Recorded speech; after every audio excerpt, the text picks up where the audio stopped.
நம்ம கிட்ட பிளாட் வாங்கினா பிளாட் ஃப்ரீங்க. நம்ம கிட்ட பிளாட் வாங்குனீங்கன்னா 25 கிராம் கோல்டு ஃப்ரீங்க. என்னன்னு தானே கேக்குறீங்க? எனக்கு பின்னாடி பாருங்க, சென்னையோட 3rd டைடல் பார்க்குங்க. நம்ம படப்பை பக்கத்துல இருக்கிற ஒரு இடத்துல தான் டெவலப் பண்ணிருக்காங்க. அது மட்டும் இல்லைங்க, ஏரோஸ்பேஸ் பார்க்னு சொல்லிட்டு ஒரு 110 ஏரோ காம்பனன்ட்ஸ் கம்பெனிஸ் இங்க டெவலப்மெண்ட் பண்ணிட்டு இருக்காங்க. இங்க இருந்து ஜஸ்ட் ஒரு வாக்கபிள் டிஸ்டன்ஸ்ல தான் நம்ம சைட் அக்கார்ட் ஹவுசிங்கோட ஏரோ சிட்டின்னு சொல்லிட்டு ஒரு 56 ஏக்கர்ஸ் கேட்டட் கம்யூனிட்டி ப்ராஜெக்ட்டுங்க. இங்க டோட்டலா பாத்தீங்கன்னா ஒரு 5 lakh பீப்புளுக்கு ஜாப் ஆப்பர்ச்சுனிட்டிங்க. கண்டிப்பா இங்க ஒர்க் பண்றவங்களுக்கு எல்லாம் ஒரு வீடுன்னு ஒன்று தேவை, அட்லீஸ்ட் ஒரு ரெண்டலுக்காவது ஒரு வீடுன்னு ஒன்று தேவைங்க. அப்படி இருக்கிற பட்சத்துல நம்ம சைட் தான் இங்க பக்கத்துல இருக்கு. 800 ஸ்கொயர் ஃபீட்ல இருந்து 1 கிரவுண்ட் வரைக்கும் பிளாட் சைசஸ் இருக்குங்க.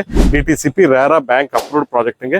இங்க ஜஸ்ட் உங்க கையில ஒரு 3 லட்ச ரூபா இருந்தா போதும், நீங்களும் ஒரு பிளாட் வாங்கலாம். உங்க கையில ஒரு 7 லட்ச ரூபா முன்பணம் இருந்ததுன்னா நீங்க ஒரு வீடே வாங்கலாங்க. நீங்க உடனே ஒரு பட்ஜெட் பிளாட் வாங்குங்க, ஒரு 3 போர்ஷன் வீடு கட்டுங்க. மினிமம் ஒரு 25,000 இருந்து ஒரு 30,000 நீங்க இன்கம் பார்க்கலாம். உடனே நீங்க செய்ய வேண்டியதெல்லாம் ஒண்ணுதான், ஸ்கிரீன்ல தெரியுற என்னோட நம்பர் கால் பண்ணுங்க, சைட் விசிட்டை புக் பண்ணுங்க, வாங்க சைட்ல மீட் பண்ணுவோம். நன்றி, வணக்கம்.